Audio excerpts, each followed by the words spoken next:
Yanje jembur zodo nimi jang, zoner monum jembur nga bieta, bakar dargam zando jermar, stumba terje janla jambzor lo, mechin hor jangi yangam.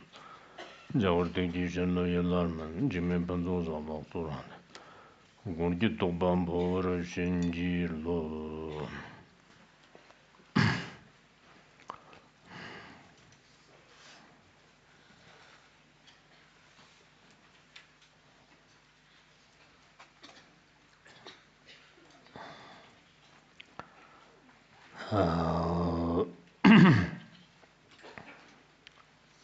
Kene Jordan de Gizidan Damba Jackson and Lapkar Sarva, Jackson, Kyola, Lazamba Chamami Petropi, Nander Sonshi. Jackson Zengi Yang Sorva, Jordan de, Dr. Tamba de, John Zhejiang Chever Mocho, Deji Latazin, Jordan de Dokum Gumbrand Sarva, Tirchigna, Lazamba John Manju, Lazamba John Manju, Lazamba John Manju, Lazamba Chamami Petropi, Lazamba. Le Zamberjon mange. Le Zamberjon mange. Dar kala tir chine darlander kiti mchowo. Psamba Justinson kyodo Jordan de gichte yende kurlo gero yatet. Orne rapto shona kyoti kanla mugne rapto shon yondan dan payon kanla jimchine. Dar teker chirig bar rapto shon yondan dan payon payon stonjam chine le Zamberjamame berchba dar kala bar dem chiberte darla shig gine derkiti mchowo. Zamba Justin Raptor Shong Yondan Dang Panyun. Jirter, Kyoderton Batilter Murtundo, Digijina Raptor Shong Yondan, Mechang Panyun Mebayano. Zamba Justin Ganglan Dishi, Jibate, Yondan Dang Panyun, Yudmoki, Raptor Shong, Dimashi in Bijorten, Dimashilan, Yondan Dang Panyun Medo. Zamba Justin Zen, Raptor Shong Zikton Mayan, der Zigdam Jarwa Wo. 토마당 타미 따라 따와당 자라고 냥을랜데비 람몸 개발 남기 흥거바고 박발 남기 용수 종하고 어떤 탐짓 판버시 바고 조아르가리 조라고 먹으르가 넘버 종하고 또르가 토바고 공보르가 때도 아젠 떡라 먹노 바고 득비 추당 만제 바고 바로 머떡자 잡던 들어가고 어더발레 영떡버는 대바고 도핀담라 잡바고 용순 점바 메바고 니 나예와 메짱 나른 점바담 자라고 렘바 메바고 측바 메바고 측바 빵와고 긍거셈 더러장 젠기셈 중하고 정내담 탐바고 정내담 탐바고 탐츠도 카나마토가 메파테 데는 랍도 숑아 지스다테 강덕테 랍도 숑아 데는 러버 랍도 숑 Jeune Tchoudian Lobreson et Chun de la, Lobreson Chun de Stavala Rapte Chon Shu, Sandier Chon Ayan Nibrkago, Tara Tobagan Nibrkago, Merkiragan Nibrkago, Jeune Tetakin Derkachir Meso, Kim Dachak Tuna Devjan Sherbana, Pame Maptan Rapte Machon Jijigo, Tetak la Meba, Jeune Kyokilana Mebayan de Burzo Shanchip de Semkina Nandit, Drivshi, Kiki Jan Rapte Chon, Nimberzoba. Yeno teni lazamba chamami bachba jeune somton nibya lana me payan do burzo be chanchip de semke do jondan de ti lat de ti tamba ti zhun zhiang chever mchu wo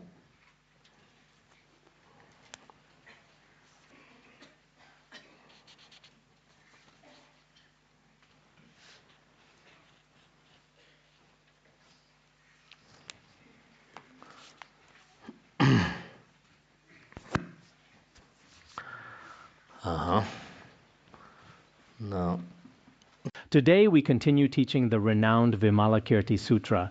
As we go through the process of teaching this sutra, we may not necessarily penetrate all of its content. But whether you are the listener or the teacher, everyone feels quite at ease in their heart. This is because everything is discussed in terms of the true nature, emptiness, and luminosity. At this time, many of us feel as though we ourselves have reached this kind of realization. In contrast, when we teach aspects of karma and cause and effect, including the Sutra of 100 Karmas, the Wise and Foolish Sutra, and the Vinaya, one might be trembling with fear every day. We feel very frightened as if we are great sinners, But when we study the Vimalakirti Sutra, we feel that everything is emptiness.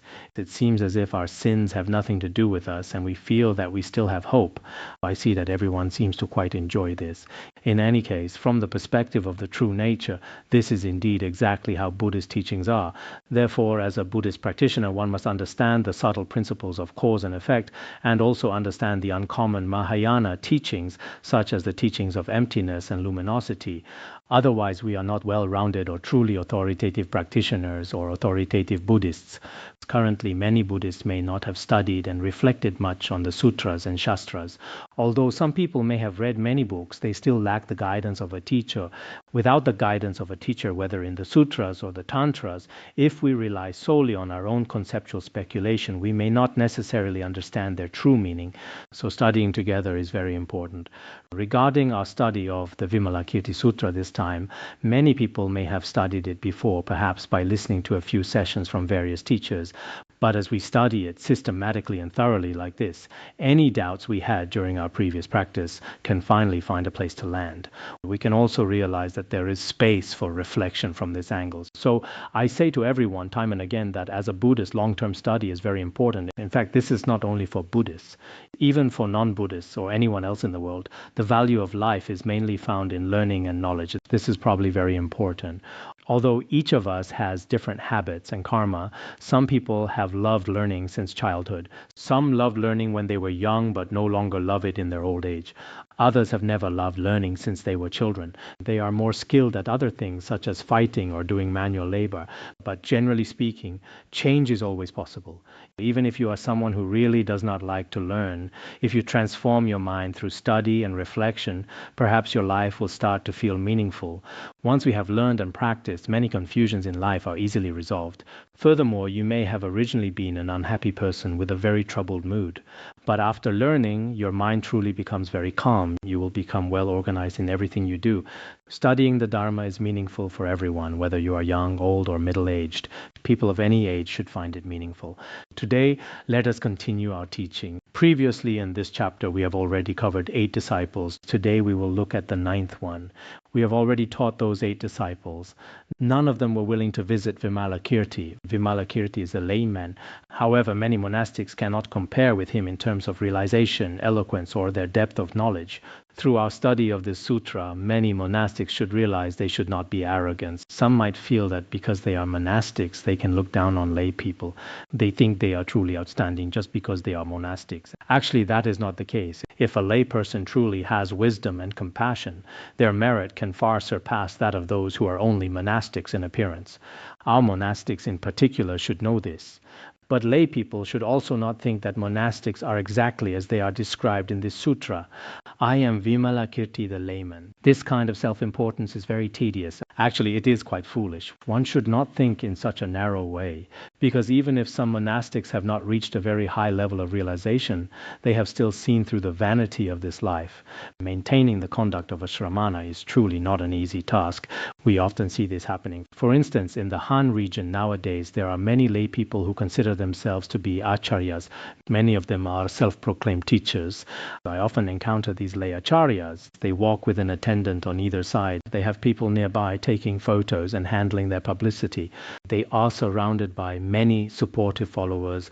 They even walk with a very deliberate and somewhat special posture of their own. When they sit, they try to appear even more dignified in their bearing than monastics. Perhaps they really are as outstanding as Vimalakirti. It is hard to say. Since we lack the wisdom eye, it is difficult for us to judge. However, one cannot help but feel doubtful about some of them. We wonder if they truly possess genuine merit. Without real merit, people sometimes focus only on outward forms. They give themselves various grand titles and use all kinds of names to describe themselves. Regardless, inner merit is what truly matters. But perhaps only the individual knows the truth of their own state. As the saying goes, only the one who drinks the water knows if it is cold or warm.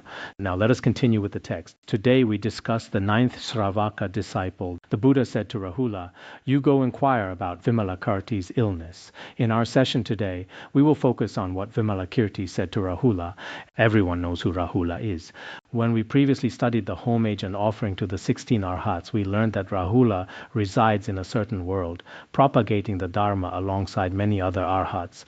Among the 10 great disciples of the Buddha, he is known as the one foremost in secret conduct. There are various explanations for what foremost in secret conduct means. I do not have a perfectly clear understanding of it myself. His secret conduct likely does not refer to the practices found in Tantric Buddhism. Some great masters of the past explained that while his merit was exceptionally high, he chose to keep a low profile in his behavior. He was not at all eager to display his merit in front of others. That is one common explanation. There is also another perspective. It suggests that no matter what hardships he faced, Rahula possessed a very powerful capacity for patience. He quietly endured many difficulties in his spiritual practice. He bore all these challenges in silence, and therefore he is called foremost in secret conduct. In general, in the exoteric sastras of Buddhism, he is frequently cited as the Buddha's arhat, foremost in secret conduct. Regarding Rahula, most people are familiar with his life story. Several commentaries on the Vimalakirti Sutra provide some accounts of it. Actually, when the Buddha renounced his household life, Yasodhara had just conceived Rahula. By the time the Buddha attained enlightenment, Rahula was finally born. At the time, an astrologer told King Suddhodana that if Prince Siddhartha did not renounce his household life, he would become a wheel-turning king. However, if he renounced the world, he would become a Buddha. King Suddhodana subsequently tried everything in his power to prevent this. He filled the palace with palace women and dancers to entice the prince. Amidst these many worldly temptations, on his first night with Yasodhara, Rahula was conceived.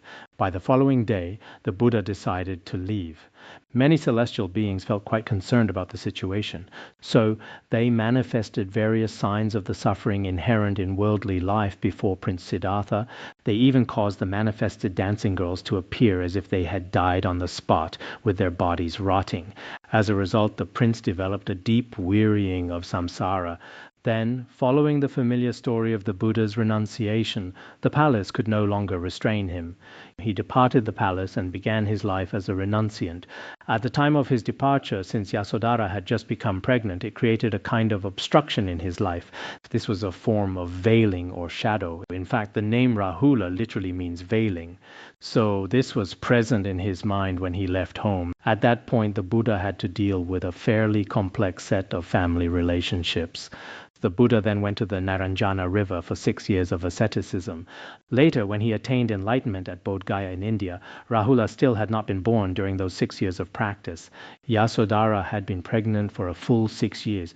Usually, a pregnancy lasts for about 10 months, but in her case, it had already been 6 years. There are some historical accounts saying that at the time of Rahula's birth, and according to the laws of that time, Yasodhara declared that he was the Buddha's own son. But the laws of that period did not recognize her claim. Later, Yasodhara took Rahula and said that if he was not truly the Buddha's son, he should be allowed to drown in the lotus lake.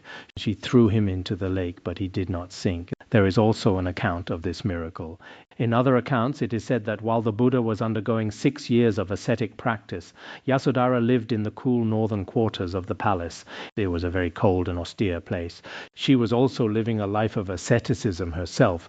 She thought that, although she could not see the Buddha, she would not indulge in the luxurious lifestyle of the palace. Later, he was born at the exact time the Buddha attained enlightenment. His appearance was remarkably similar to the Buddha's. Because of this physical resemblance, King Suddhodana finally acknowledged him as the Buddha's son.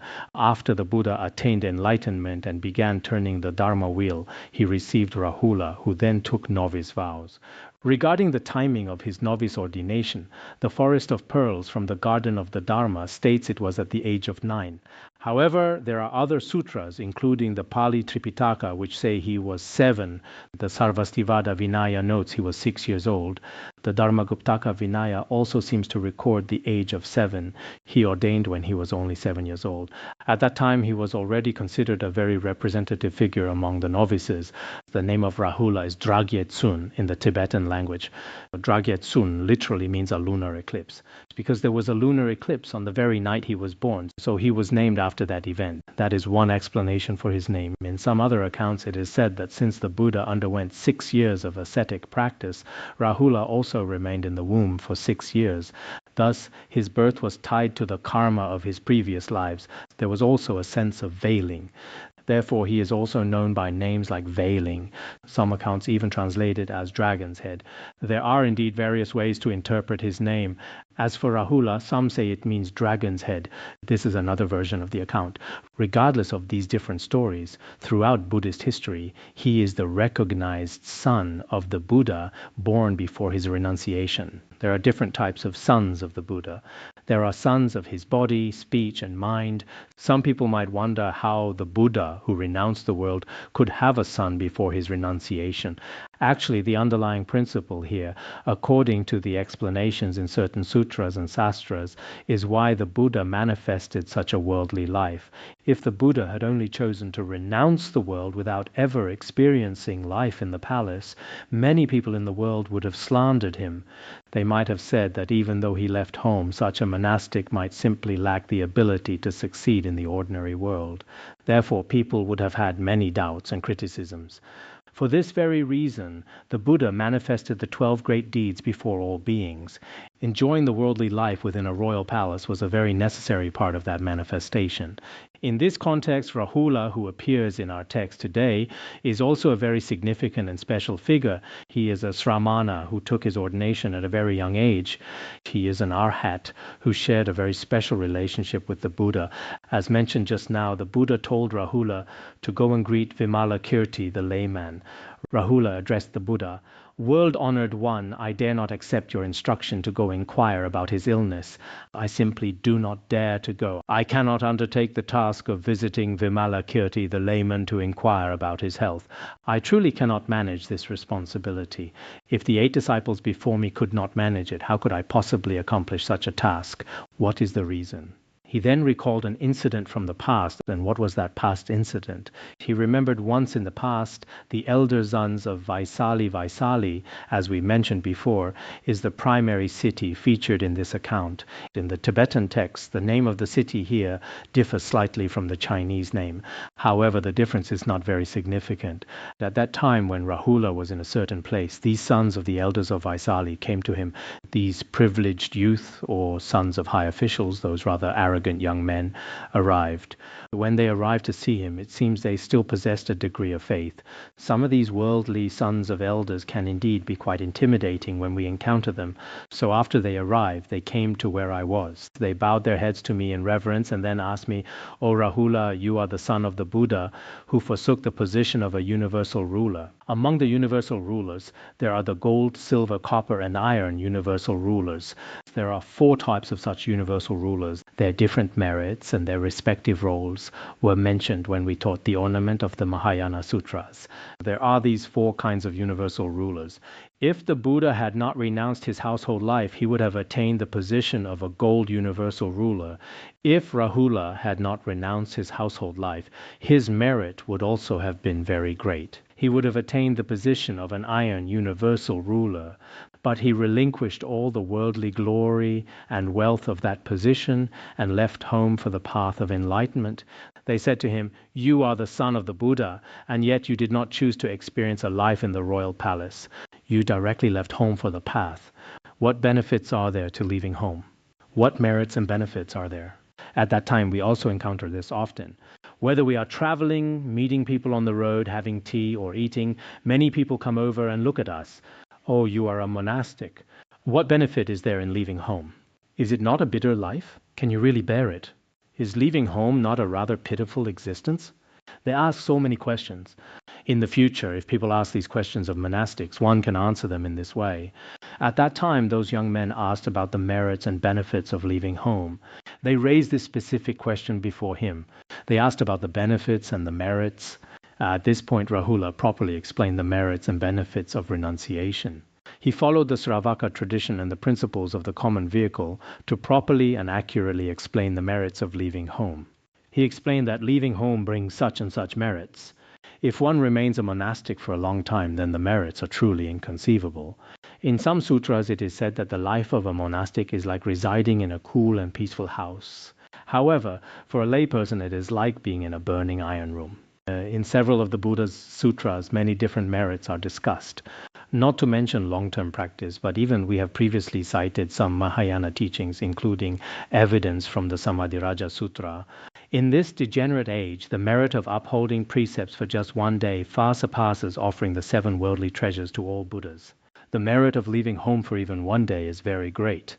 It seems that in a certain sutra within the compendium of all sutras, the merit of leaving home for a single day is also discussed. There was once a king who loved his consort deeply. This consort was exceptionally beautiful. She was skilled in singing, dancing, and many other arts. She was very proficient in playing various musical instruments. One day, while the consorts were singing and dancing, a fortune teller quietly spoke to the king. "Your consort," he said, "although she is living very beautifully today, has only 7 days of life remaining. After 7 days, she will leave this world." Actually, fortune tellers in ancient India were often very accurate. 7 days meant exactly 7 days. Nowadays, some fortune tellers are not accurate at all. They simply try to frighten people. They might tell you that you have an obstacle to your lifespan, or that you have some kind of inauspicious sign, but later nothing happens at all. It only creates psychological pressure in your mind. So sometimes I feel that in ancient India and in the past in Tibetan there were very capable individuals. Now it seems there are not very many left. Therefore we generally do not seek out such things. I hope lay practitioners will not go everywhere seeking them. When we make pilgrimages and worship the Buddha, if we encounter someone on the way, we shouldn't ask, "Please tell my fortune," or "Please give me a sign," because they might deliberately look for your weaknesses. They see what you are afraid of. By looking into your eyes, if they see you fear illness, they say, "You will get sick or your life will be short." You will encounter many adverse conditions. Did something happen when you were 20 or 30? Was there an incident when you were around 12? And then we take these words at face value. As we dwell on them, we actually begin to create those adverse conditions. Then we think, "Oh, they were so accurate," but we are just creating obstacles in our own minds. If it were truly accurate, it would be different. But indeed, in ancient India, there were such accurate astrologers. The fortune teller said that after 7 days she would face impermanence. At that time, the king was deeply unhappy. He could not stop sighing. Then after the consort finished her dance, she asked, "Was my dancing not wonderful today? Why are you so unhappy?" At first he refused to say anything, but eventually he had no choice but to tell her the truth. "You only have 7 days left to live." However, she seemed to have the strength to face it. They continued to spend their remaining time together. Later she said, "I have heard some monastics say that if one upholds the monastic precepts for even one day, one will not fall into lower realms. Instead, one will be reborn in a higher realm like the heavens. In that case, should we take the precepts and leave home?" Then they decided, "Let us live well together for the next 6 days, and on the very last day we will leave home." So they agreed to wait until the final day. They truly cherished the time they had left.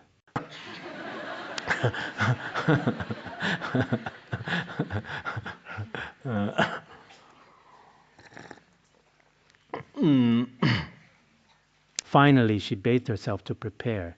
She first took the 8 precepts and then took the monastic precepts. On the 7th day, she ate or drank something that caused an illness. She died in the end due to indigestion. As she was passing away, the king said to her, "If you truly go to the heavenly realm, please send me a sign so that I will no longer worry." After she was reborn in the heavens, she appeared in the palace in the form of a celestial maiden. She shone with a brilliant radiance that illuminated everything. The king asked her, "Who are you?" She replied, "I am your consort." The king was still quite attached and greedy at that time. Seeing that she was even more beautiful than before, he moved forward to embrace her. But the celestial maiden said, "You smell too foul. Do not come near me." Later on it is said that the king also took ordination. The king felt that worldly life had no real meaning.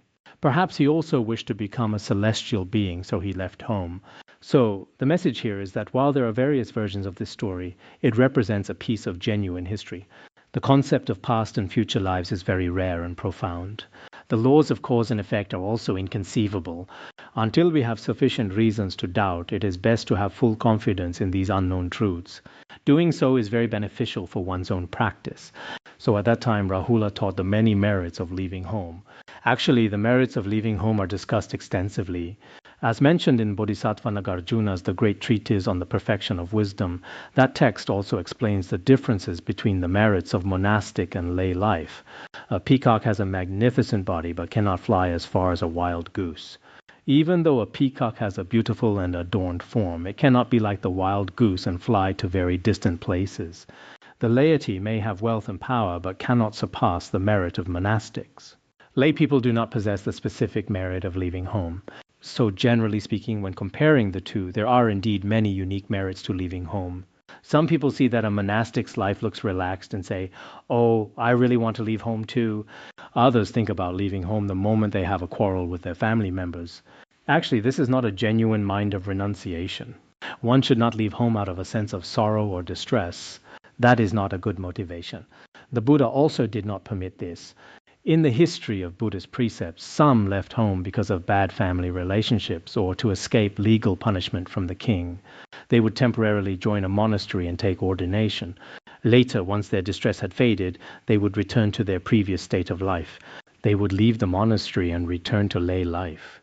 So without a genuine mind of renunciation, one should consider the decision very carefully. When people often say they want to leave home, we do not immediately agree and say, "Sure, go right ahead and do it." We cannot say that. Because if you return to lay life after being ordained, it is not such an easy transition. Actually, whether it's monastics or lay people, I often think about this. Behind every single one of us, there are many long and unique stories, whether you are famous or not.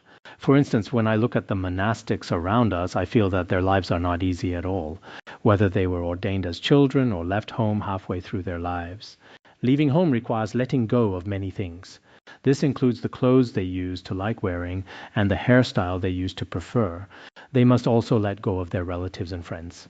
Many attachments must be severed in order to start a completely different way of life. Many years ago, I compiled a book titled Waves on an Ocean of Wisdom. Later, when we prepared it for publication, it was released through various channels. Within that book, about 10 years ago or more, I personally interviewed many monastics one by one. These included individuals who were quite intellectual. Many of them held at least a university degree. When they left home, they faced mental struggles and contradictions in their lives. They dealt with very complex work relationships, deep emotions, and many other things. When those experiences were written down, one could deeply sense that the life of every monastic is far from easy. Each of them has a wonderful story to tell. Even though most of us are not famous, and these stories may not be recorded in official historical records, the fact remains that these stories truly happened. This applies to lay people as well. Some originally had no faith at all, but later, because of a book, a spiritual teacher, or through some accidental encounter, they finally developed confidence. At the very beginning, this confidence might have been wavering and unstable. However, it eventually grew into a steadfast and unwavering faith. And by relying on this faith, they transformed their own lives. They also went on to influence and transform many sentient beings. So one can clearly sense that leaving home has its own profound merit. I am saying this in accordance with Rahula's perspective. Of course, the layman Vimalakirti will certainly refute this in a moment. So before he appears in the text, let me speak a bit first. Once he enters the scene, I might not have the chance to speak anymore. Then Vimalakirti, the layman, arrived. He said to Venerable Rahula, "Oh, Venerable Rahula, what are you doing? You should not explain the benefits of the merits of leaving home." He seemed a bit stern today, saying that one should not talk about such merits. Why? To be without benefit and without merits, this is leaving home. If there is no pursuit of benefit or merit, that is the state of a truly ordained person. You see, when he speaks this way, we hardly know how to respond. What is the reason behind this? Because conditioned dharmas have merits and benefits. However, leaving home is an unconditioned dharma. The difference between these two types of dharmas is explained in the Abhidharma Kosha Shastra. Dharmas with the characteristics of arising, abiding, and ceasing are called conditioned dharmas. Dharmas without these characteristics are called unconditioned dharmas. Examples include space, cessation through deliberation, and true nature.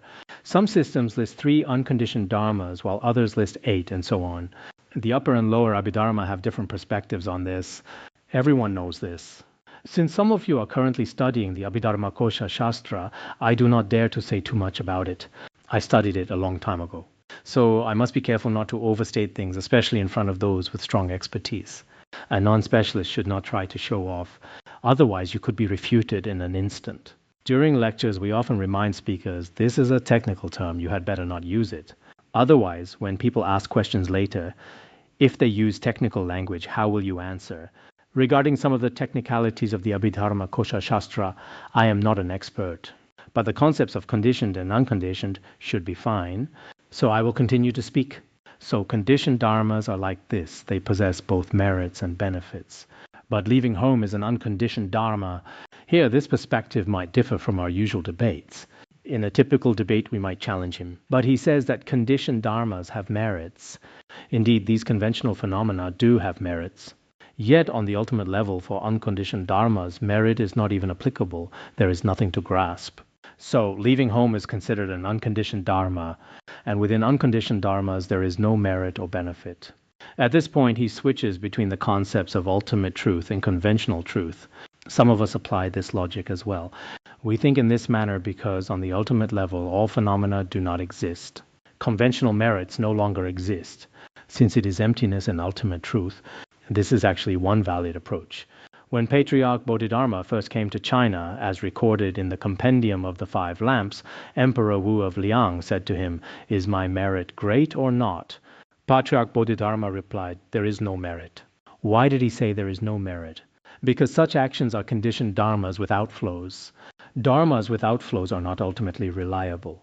Eventually, Patriarch Bodhidharma felt that he could no longer communicate with Emperor Wu of Liang.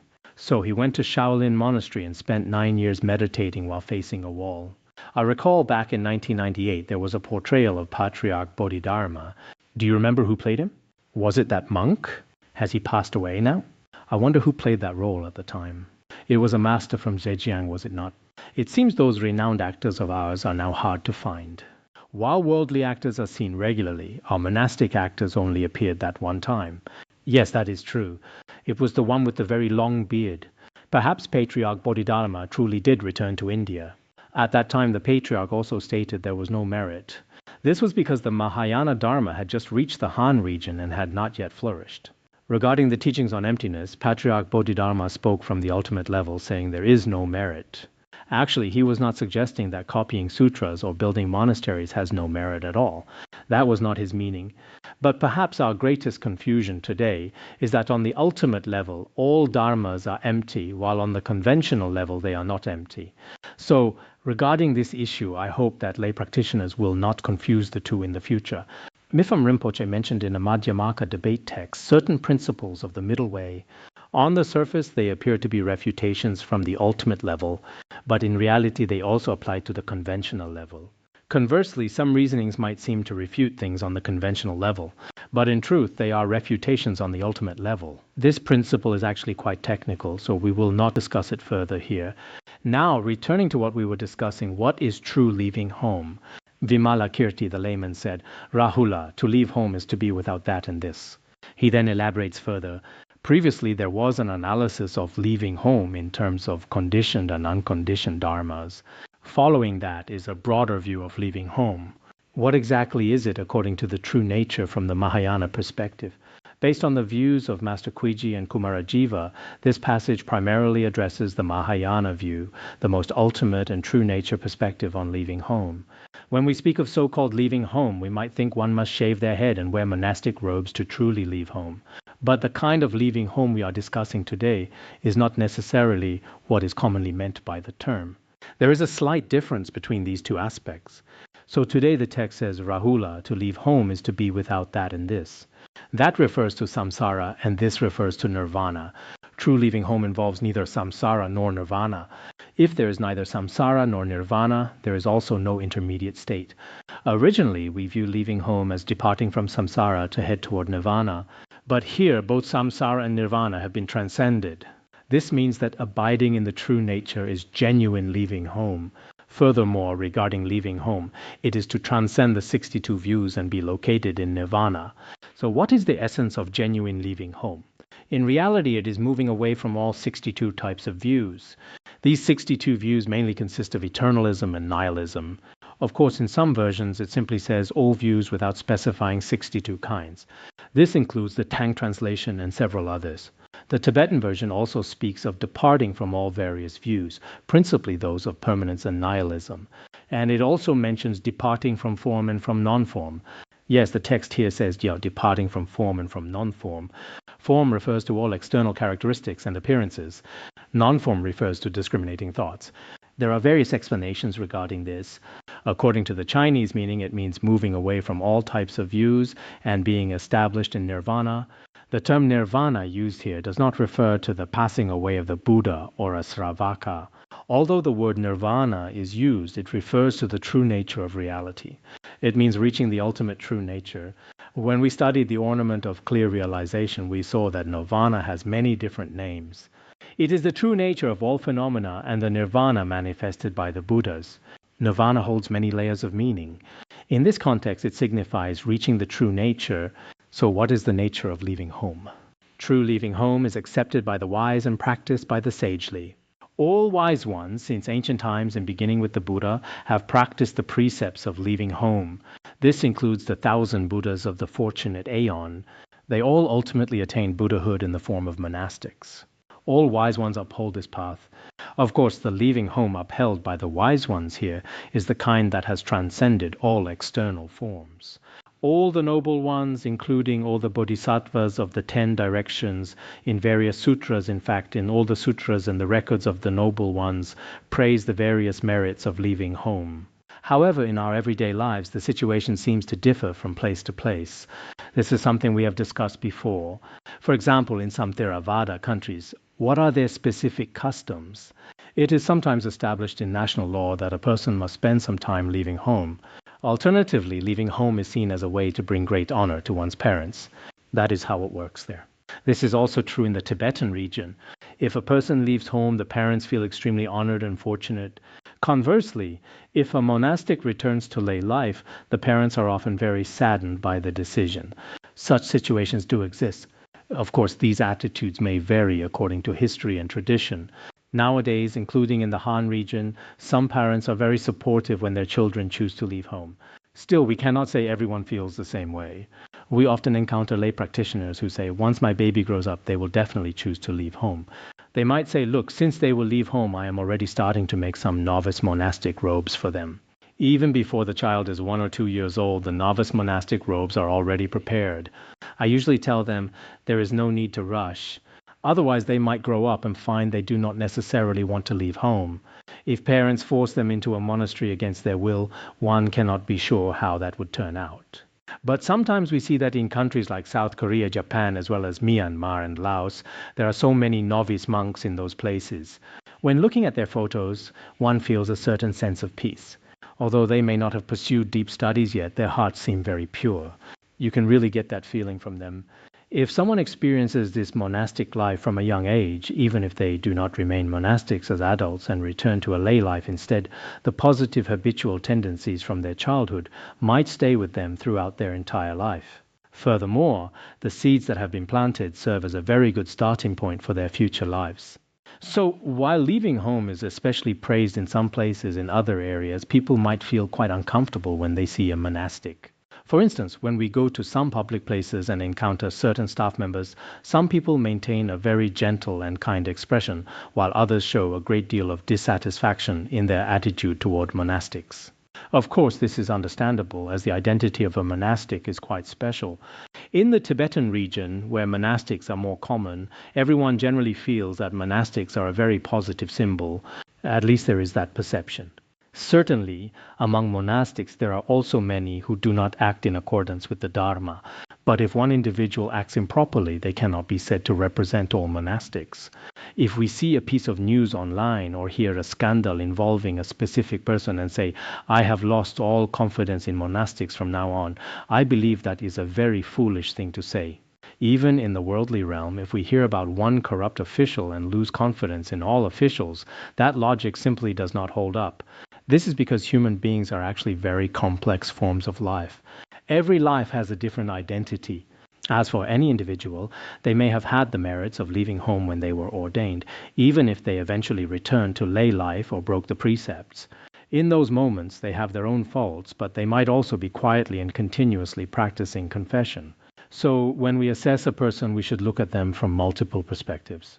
Otherwise, if we only focus on certain monastics, esteemed masters, or specific incidents that occur, we might be misled. Some of those reports might be true while others are false.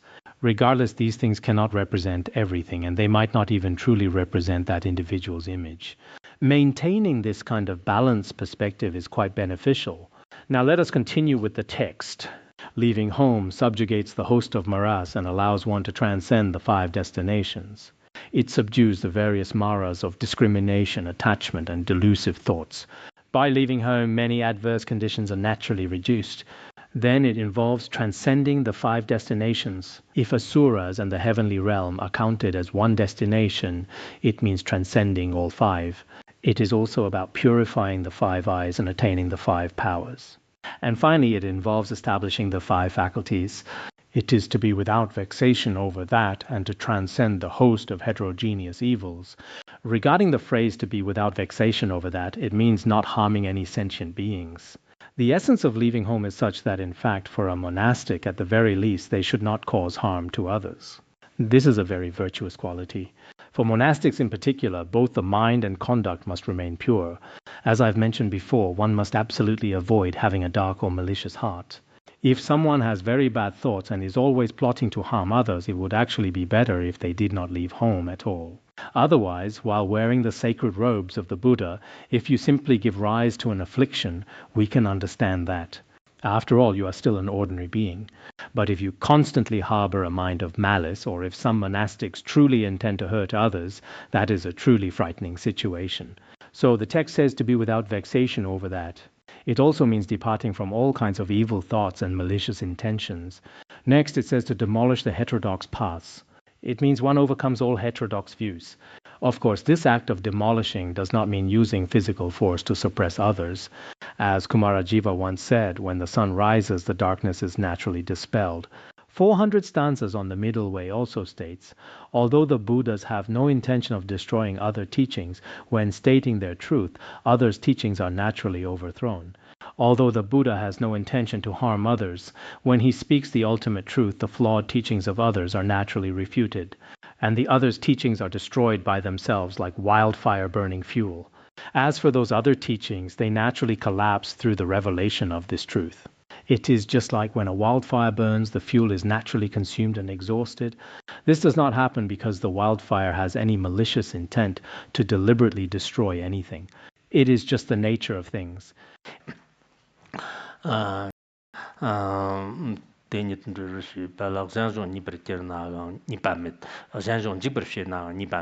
the middle way says, Madhyamaka examination is not a delight in disputation.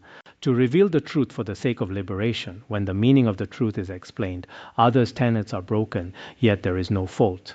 This means that the many examinations within Madhyamaka are not conducted because we enjoy arguing with others. Rather, they are used to reveal the truth for the sake of liberation. When the truth is revealed, we explain the treatises of our own tradition. While we are explaining our own tradition and the truth, the perspectives of others may be indirectly refuted. Their views might be overturned or even destroyed as a result. Even when this occurs, there is no fault or blame on our part. There is absolutely no error in this.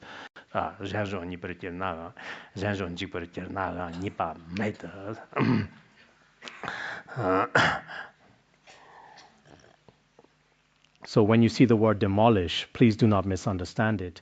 It does not mean we are out to physically destroy heterodox practitioners. It is just that when we manifest the truth, any other views that do not accord with that truth will naturally fall away and be demolished. Moreover, true leaving home means to transcend provisional names. All provisional names arise due to causes and conditions. Since they depend on causes and conditions, those false designations will naturally come to an end. Next, the text mentions emerge from the muck. This means emerging from the muck of worldly desires. For a layperson, it is the muck of sensory desire. For a monastic, it is the muck of various intellectual views.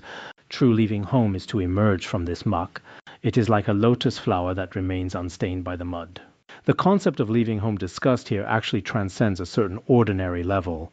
But as we go along, let us explain all these aspects together. I have noticed that when the great masters of the past, whether in Kumarajiva's translation or the Tang Dynasty translation, Master Kumarajiva and Master Kuiji gave their explanations, they also described it in this way. Furthermore, it is to be without attachments and without grasping. True leaving home is characterized by a lack of grasping. To be without grasping is the mark of true leaving home. When we have the opportunity, we should look at the Maharatnakuta Sutra.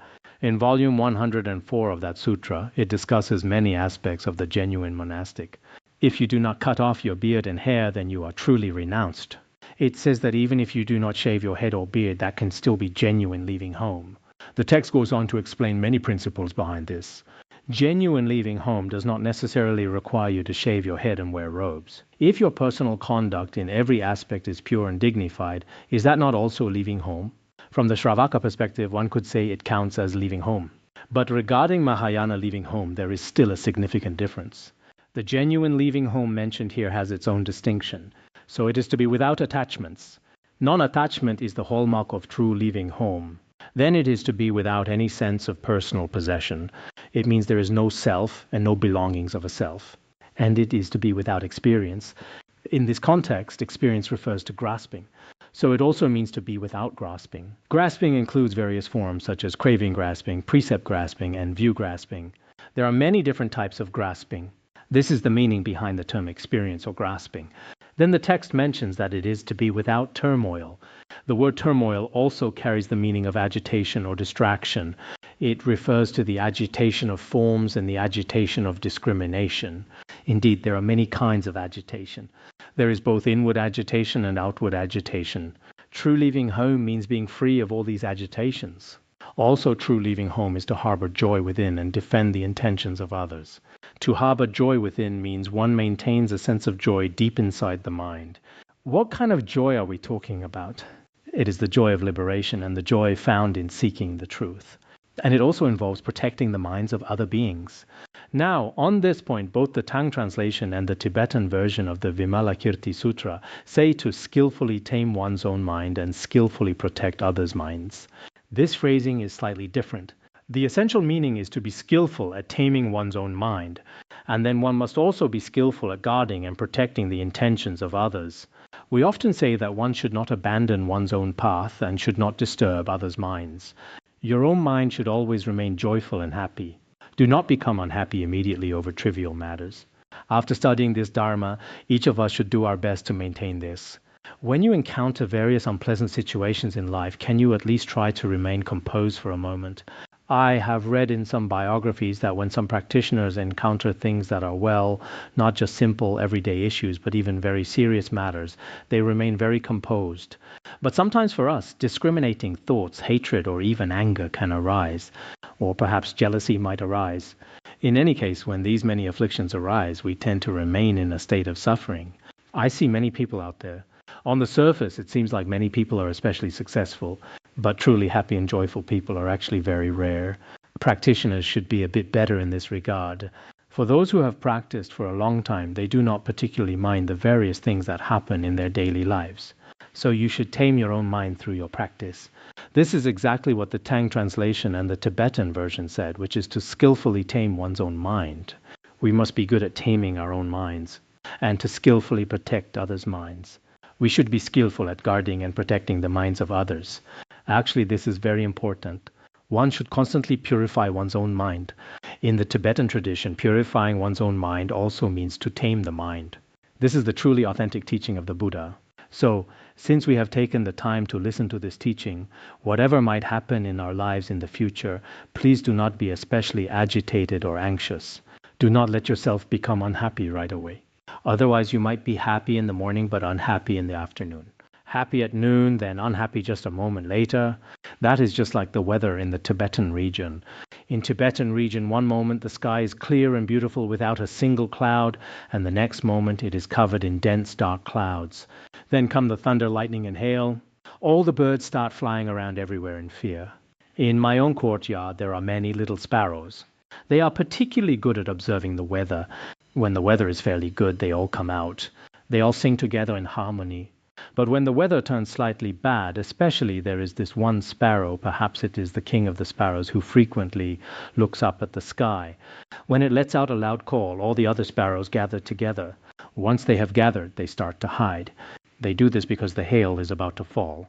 Similarly, when some people in charge are in a bad mood, many of the people working under them become a bit uneasy, hardly even daring to speak.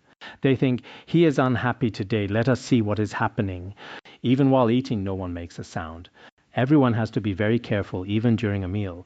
Truly, when some leaders are unhappy, the people below them suffer quite a bit. This is because a leader in any setting still possesses a certain power and influence. When the leader is unhappy every day, those below them are affected as well. Some even deliberately react when the leader is upset. They think, oh, you are unhappy today, right? Well, I will be unhappy too and suffer right along with you. Actually, doing that is quite meaningless. Their suffering is their own business. You should not have to suffer just because they are. True leaving home is to defend the intentions of others. Then the text says that it is to accord with meditation. True leaving home means one lives in accordance with their practice, samadhi, and cultivation, and to transcend the host of transgressions. It means departing from all worldly faults and transgressions. If one can achieve all of these qualities, then this is true leaving home. The concept of genuine leaving home has already been explained very clearly in this text. In our Tibetan tradition, there is also a scripture called the Puspahasta Sutra. The Puspahasta Sutra says that although one has not received the formal precepts, the mind constantly departs from all evil. Even if such a person has not taken the specific vows we usually talk about, their mind remains consistently distant from any kind of wrongdoing. The sutra continues that opening up the virtues of meditation and wisdom is called true leaving home. When a person possesses wisdom, samadhi, and genuine virtue, it is recognized as a genuine leaving home. Actually, within the Puspahasta Sutra, there are many extensive passages that discuss what it means to truly leave home. One source is the Maharatnakuta Sutra, which explores the Mahayana perspective on true leaving home in great detail. The Puspahasta Sutra is another text that covers this topic extensively.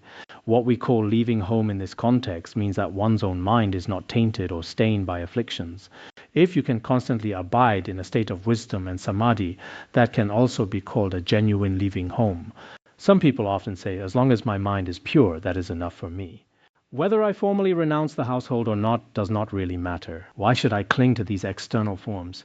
I have heard people say that they hope their family members do not leave home. As long as they have a pure mind and study the Dharma well, that should be sufficient. Actually, speaking this way is essentially the same as leaving home. This kind of view is quite similar to the perspective of Vimalakirti the layman. So the spiritual realization of these people has basically reached the level of Vimalakirti. However, they are actually being quite selfish. They simply do not want their family members to renounce the household. So you should all think about this carefully. There are many Dharma students who say, I want to give my family their freedom. Therefore, it is best if they do not leave home. Formally renouncing or not is exactly the same. When the mind is pure, the land is pure. They often bring up these grand-sounding phrases to justify their point. This perspective might not be completely without meaning, right? There is still some truth to it. Of course, if we speak from the perspective of the true nature and from the most ultimate sense of the Mahayana, one can certainly argue this point. At this point in the sutra, Vimalakirti spoke to these sons of elders. Everyone knows how the whole process unfolded just now, right? When Rahula came out, these sons of elders began questioning him. And while Rahula was explaining the merits of leaving home to them, Vimalakirti arrived and interrupted the conversation. He told Rahula that his was not a genuine leaving home. He said true leaving home is such, and he went on explaining at great length.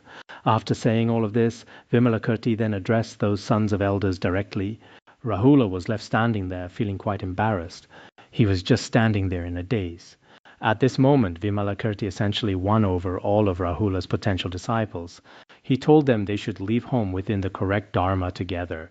It is fitting for you to leave home together. Why? Because it is difficult to encounter a time when a Buddha is in the world. He then strongly urged those sons of elders to do so. You all should take this seriously. Sometimes we also encourage everyone to renounce the household. We say, come on, leave home and practice. Originally, in our Larungar Academy, there was a person who really loved to encourage others to leave home. She would even charter a vehicle from Chengdu to come up here. She brought a group of elderly ladies with her. At that time, we didn't have many strict rules here. So they all ended up renouncing the household. She alone brought them from Chengdu, back when transportation was still quite difficult. The journey from Chengdu took 3 full days. During those 3 days, she talked to them constantly until they arrived. Once they were here, they stayed for about a week. But eventually, they could not take the lifestyle anymore. They all chartered another vehicle, returned to lay life, and went back home. So sometimes we cannot be too forceful about it. Just now, Vimalakirti told them that they should leave home. He said, you should all renounce the household properly. Why did he say that? A Buddha appearing in the world is rare, and the human body is very hard to obtain. In the Tibetan language, we also have a term for it. we say that a life of leisure and endowment is difficult to obtain. Obtaining such a precious life of leisure is extremely difficult. Just as obtaining a human body itself is a rare opportunity, he then spoke of these three difficulties. First, it is rare for a Buddha to appear in the world. Second, obtaining a human body is rare. And even if one obtains a human body, having the chance to practice the Dharma with all the necessary conditions is even more difficult to achieve. In the Tibetan and Tang translations, these three reasons are mentioned. Kumarajiva's translation mentions only one such difficulty. But whether it is one difficulty or three, it truly makes one feel that leaving home requires a tremendous amount of good fortune. That is because you never know if you will obtain a human body in the next life. Having obtained a human body this time and having the condition to leave home, you get to wear the Dharma robes of the Buddha. When some people leave home and their heads are being shaved, I'm not sure if they are crying because they miss their hair or if they are crying because they are deeply moved. In any case, they cry quite intensely. Perhaps they feel a sense of self-pity, and that is why they cry. Or perhaps they feel that this opportunity is very precious. In any case, leaving home must be done carefully. When it comes to leaving home, I feel that although a human body is difficult to obtain, and the Dharma, a spiritual teacher, and the opportunity to hear teachings are rare to encounter, and practicing the Dharma is also very precious, it is still best not to act on impulse. Furthermore, do not do it just because of what others say. Others might say, "I'll go on, leave home," and you think, "Fine, I will follow them and leave home." Or they say, don't leave home," and you think, "Oh, then I won't leave home." Do not simply follow the crowd or go along with what others say. It is very important for every person to have their own independent thinking. Once you have truly made up your own mind, it will not be easy to change your path later on. Otherwise, if we have no real thinking of our own and live entirely according to the whims of others, that is not a very good way to live. So, what is being said here is that at that time, Vimalakirti, who was a layperson himself, encouraged these people to leave home. However, it is not entirely clear whether the leaving home he meant was his own kind of highest, ultimate leaving home, or the formal leaving home like that of Rahula. It is not quite clear. At that time, these sons of elders said, "Vimalakirti, we have heard the Buddha say that if one's parents do not give permission, one is not allowed to leave home." Vimalakirti replied, "So it is. It is indeed like that. But regarding your desire to leave home, you can simply generate the mind of Anuttara Samyak Sambodhi. This is what it means to truly leave home." As I mentioned, his concept of leaving home is a bit different from our ordinary understanding. Generating bodhicitta is a genuine leaving home. Possessing this bodhicitta is the essence of truly leaving home. There is also a passage in the Mahayana Sutra that states this. I believe I have cited this before. The Mahayana Sutra says that if a bodhisattva truly leaves home, it means departing from all forms and dwelling in the three realms to ripen beings. If one truly leaves home, or if a bodhisattva leaves home, first, in terms of their view, they must depart from all forms and realize emptiness. Second, they continue to abide within the three realms. This means there is no need to physically leave the world of dust. Third, they ripen and benefit sentient beings within this world. If one possesses these three conditions, they have genuinely left home. So, we should not take too narrow a view of what leaving home means. We shouldn't think that simply having no hair makes one a monastic, or that people only leave home because they have encountered problems in life. We cannot look at it that way. A genuinely ordained person, whether a Mahayana monastic or a Hinayana monastic, actually carries certain responsibilities. The first responsibility is that they must realize emptiness or have a genuine awakening regarding Buddhist teachings. And the second is that simply leaving home for yourself and living comfortably in a monastery is not a genuine leaving home. You must be involved in different aspects of life. I also mentioned this the other day. For instance, if we have 3,000 monastics, each one should be helping others. Whether spiritually, materially, or through their own abilities, they should help frequently. If 3,000 monastics each help one person, then in the minds of those 3,000 people, a wholesome seed is planted. Perhaps those 3,000 people will also benefit in turn. So for those of us listening to the teaching today, whether truly left home or only nominally so, and whether it is the leaving home of Vimalakirti or the leaving home of Rahula, we can call all of these leaving home. For example, we study emptiness, abide in the three realms, and aspire to benefit all beings. In this case, if each person wholeheartedly helps and transforms society, this is the Mahayana Bodhicitta. And it is very important. As we see here, the ultimate perspective of Vimalakirti is also like this. For us, in a provisional sense, upholding the precepts of leaving home is extremely important. Yet, on the most ultimate level, if some people do not have the specific karmic conditions to take the formal pratimoksha vows of leaving home, then, as I just said, you can depart from all forms, abide in the three realms, and ripen beings. This is what it means to truly leave home. This is what the Maharatnakuta Sutra discusses. I believe I have cited this teaching before. Please think about this carefully. If this is the case, although your body is still in the world of dust, and you may be living as part of a household, often spending time with your children and family members, if your mind constantly thinks of benefiting beings and you constantly study the Dharma of emptiness, then in reality, this is very much the same as the leaving home discussed in the Vimalakirti Sutra. Therefore, today, if we generate Mahayana Bodhicitta and continuously study and reflect on the teachings of emptiness, what is even more important is that each one of us must play to our own strengths. Even if a person feels they have no special ability at all, if you have a good heart toward the people nearby who have some connection with you, then actually each of us can accomplish a great many things. So one must have an altruistic mind. If one truly has an altruistic mind, this is the mark of a genuine monastic. If one has no altruistic mind and is very selfish, then in the Shravaka tradition they might still be called a monastic. But for this kind of person, as mentioned in the words of my perfect teacher, there is the story of two bhiksus who arrived with very good deportment. Later, when prajna emptiness was being taught, they plugged their ears and ran away. I believe Atisa, or another master, once said that if one has not studied and reflected well on the teachings, simply having the Vinaya alone is not enough. So the situation in the Tibetan region is like this, and it is the same in the Han region. We truly rejoice in some of the women's Dharma centers. They regularly study the Vinaya, but in their conduct they may be especially constrained. If they are especially restrained in everything they do, they may tame their own faculties very well. We rejoice in that aspect, but in terms of actually benefiting beings, perhaps their strength is somewhat weak. So the Mahayana teachings of Vimalakirti the layman are something that every person should think about. In this light, there is no longer any real difference between leaving home and being a layperson. What is said here about leaving home is that in this case, parents do not even need to give permission. Generally speaking, in the Pratimoksha tradition, obtaining parental permission is an established precept. At that time, King Suddhodana told Shakyamuni Buddha, "In your future monastic community, please do not allow people to leave home if their parents have not given permission. I originally intended to give the kingdom to you, but you chose to leave home. Later, I passed it to Nanda, and Nanda also followed you and left home. Then I thought of my grandson Rahula, and I had great hopes for him. But later he also left home. So in the future it is best not to permit this." Perhaps the Buddha made this provision for the sake of his father. The Sarvastivada tradition says the same thing, as does the Dharma Guptaka Vinaya. Later, the Buddha's Vinaya stated that if parents do not give permission, one should not leave home. However, this is considered a minor offense. Some leaders and parents might say, "Does it not say in your own Vinaya that if parents do not permit it, leaving home is not allowed?"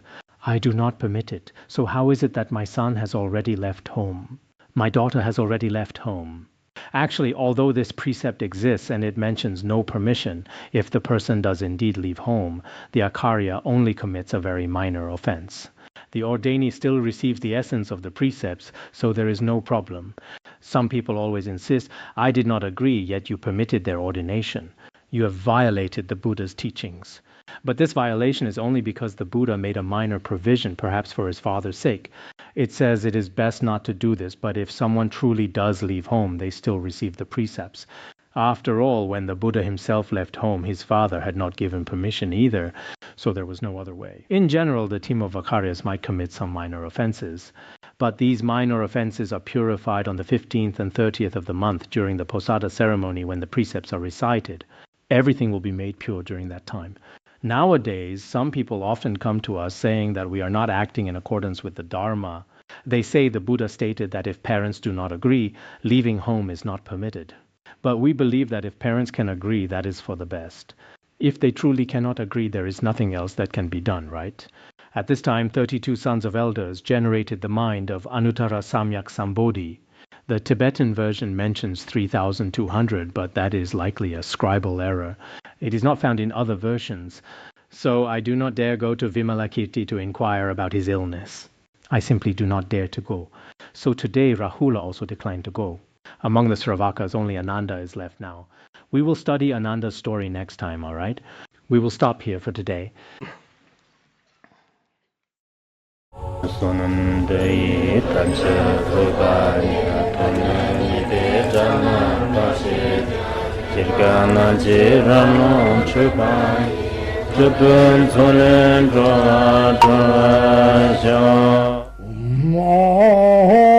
Bandharangara Padma Sodargye Bandharangara Padma Sodargye Bandharangara Padma Sodargye